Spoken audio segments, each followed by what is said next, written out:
Hello friends, आप देख रहे हैं आपका चैनल शेयर बाजार विद आयुष और बात करेंगे दोस्तों इस वीडियो में प्लैटिनम इंडस्ट्रीज़ के आईपीओ के बारे में।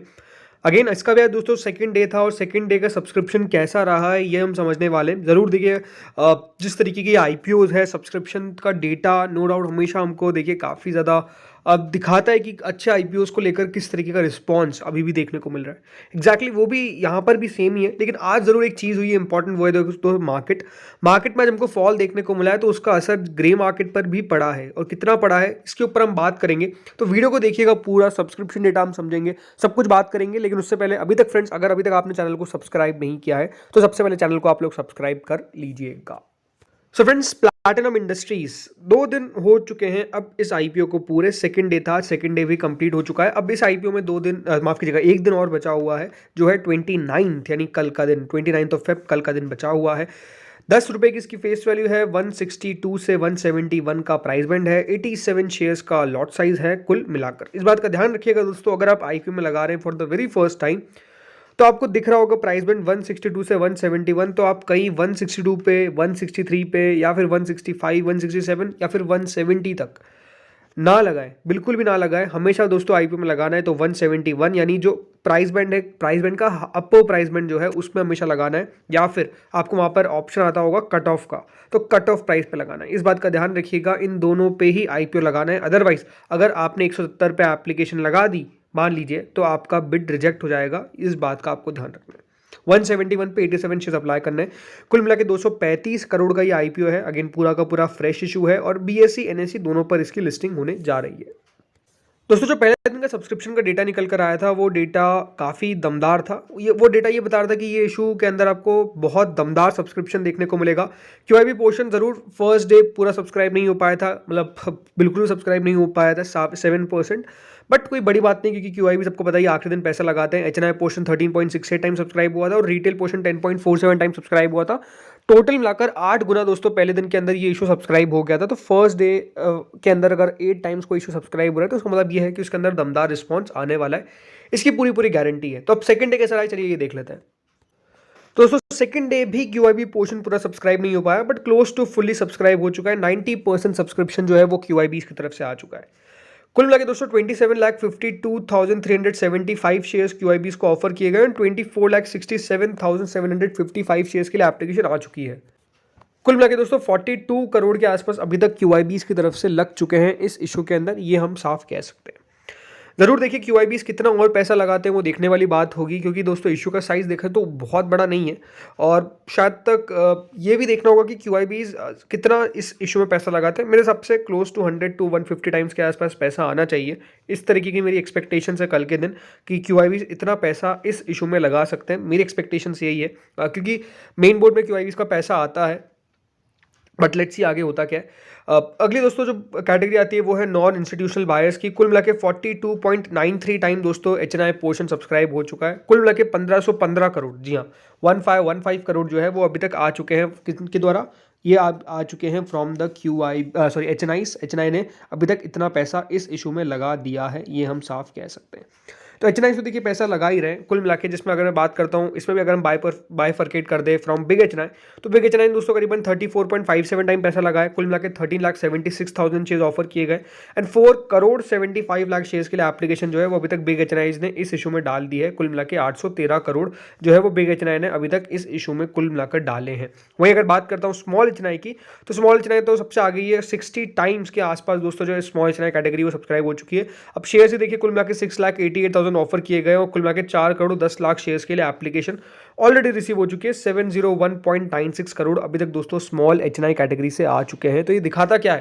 ये दिखाता ये कि सब्सक्रिप्शन कितना दमदार है और स्मॉल एचएनआई कैटेगरी मेरे हिसाब से 100 गुना के आसपास कल सब्सक्राइब हो जाएगी और बिग एचएनआई भी लगभग 100 से 110 गुना के आसपास सब्सक्राइब होनी चाहिए। हो सकता है कि इससे और भी ज़्यादा निकल कर आए, बट मेरी एक्सपेक्टेशन है कि हाँ मिनिमम इतना तो पैसा आएगा ही आएगा। इसके बाद दोस्तों आती है रिटेल कैटेगरी और रिटेल कैटेगरी करीबन 25.68 टाइम सब्सक्राइब हो चुकी है। कुल मिला के 48,16,429 शेयर्स यहाँ पर दिए गए हैं रिटेल को और कुल मिला के 12 करोड़ 36 लाख शेयर्स के लिए एप्लीकेशन रिसीव हो चुकी है। ओवरऑल अभी तक 2,114.78 करोड़ के आसपास दोस्तों जो रिटेल पोर्शन है वो इतना बढ़ता हुआ नजर आया है। टोटल मिलाकर यहाँ पर जो सब्सक्रिप्शन है वो 22.29 टाइम्स के आसपास है और 3672 करोड़ यानी दमदार पैसा जो है वो निकल कर आ रहा है इस इशू के अंदर। आपका क्वेश्चन यही होगा कि रिटेल कितना और बढ़ सकता है। मेरे हिसाब से देखिए रिटेल क्लोज टू 50 टाइम्स जाएगा, हो सकता है कि थोड़ा बहुत उसके आगे और चले जाए, बट कम से कम 50 गुना जाना चाहिए, ये मेरी एक्सपेक्टेशन है रिटेल के अंदर भी। और रिटेल भी मैसिव सब्सक्रिप्शन यहाँ पर लेकर आएगा, उसमें भी कोई डाउट नहीं है।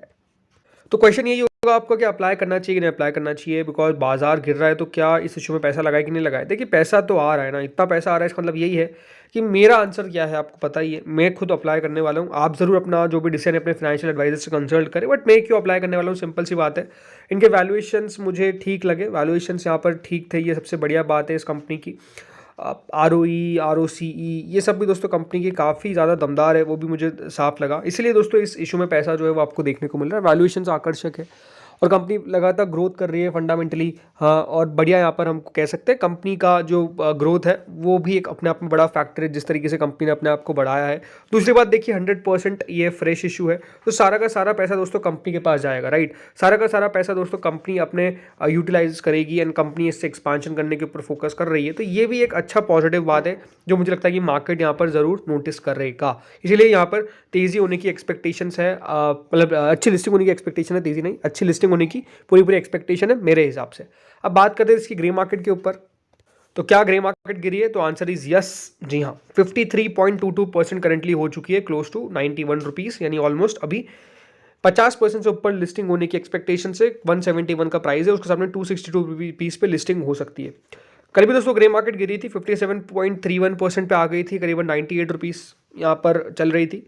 उससे पहले 58.48% थी, तो 100 रुपये तक गया और बेसिकली 60% भी चली गई थी, 62% भी चली गई थी एक समय पे तो। बट जो डेटा पूरा दिन का आता है उसके हिसाब से 58.48% पर वो स्टेबल हुई, फिर 57.31 गई और अब 53.22 हो चुकी है। तो क्या बाजार की गिरावट का बहुत बड़ा असर पड़ेगा? देखिए सिंपल सी बात है, जो भी इशू में ज़्यादा पैसा आता है उस पर ज़्यादा असर नहीं पड़ता है मार्केट की लिस्टिंग का, बिकॉज जिनको आईपीओ नहीं मिला है, राइट, अगर मान लीजिए सब लगा रहे हैं तो सबको तो लॉट में मिलेगा नहीं, तो वो लोग फिर खरीदारी करने जाते हैं, ये मोस्टली देखा गया है। हाँ देखिए ये बात अलग है कि बाजार बहुत ही गिर जाए, राइट, निफ्टी 500-600 पॉइंट टूट जाए यहाँ से, तो बात अलग है कि फिर लिस्टिंग हो सकती है कि 50% ऊपर ना हो, 25% पर हो जाए। लेकिन ये भी एक अच्छी बात होती है कि उसके बाद बाइंग आने के चांसेस ज़्यादा होते हैं, राइट, तो और बाइंग आ सकती है। बट ओवरऑल हाँ, अगर मैं यहाँ पर देखा जाए मार्केट अगर इसी फेज में चलता है, बाजार थोड़ा बहुत यहाँ पर जाकर रुक जाता है, स्टेबल होता है, तो यहाँ पर लिस्टिंग हमको अच्छी देखने को मिलेगी। मेरी एक्सपेक्टेशन से ही है क्लोज टू 50%, 60%, 70% भी हो सकता है कि लिस्टिंग गेन हमको देखने को मिल जाए। बट वो डिपेंड किस पे करता है, वो डिपेंड करता है मार्केट की कंडीशन क्या रहती है। अगर दोस्तों मार्केट यहाँ से हमको गिरता हुआ देखने को मिलेगा तो फिर बात अलग है, बिकॉज अगर बाजार की कंडीशन खराब है तो फिर कहना मुश्किल है, ये बात आपको ध्यान रखना है। बट बाजार ठीक है, आज गिरा है, रोज तो बढ़ ही रहा है, तो ऐसे कुछ खास मार्केट में अभी भी देखिए करेक्शन का मूड माहौल बढ़ता है तो प्रॉब्लम है, बट अभी भी देखिए इतना कोई बाजार खराब नहीं हुआ है, बाजार में हमको कोई बहुत बड़ी गिरावट के संकेत भी दिख नहीं रहे। जब भी बाजार गिरता है तो ज़रूर थोड़ी सी निराशा देखने को मिलती है, बट अगेन ये मार्केट अभी भी स्टेबल लग रहा है और ओवरऑल यही है कि हर बार गिरावट के बाद एक अच्छी रिकवरी दिखाता है, स्मार्ट रिकवरी दिखाता है, तो ज़्यादा गिरावट करने में सोचना भी नहीं है। तो फ्रेंड्स इस वीडियो में इतना ही था, होपफुली आपको वीडियो बढ़िया लगा होगा। बाकी आप लोग बताइए आप लोग क्या करने वाले, क्या आपने अप्लाई कर दिया या फिर अप्लाई अब करेंगे। इस वीडियो में इतना ही था। Thank you friends watching this video.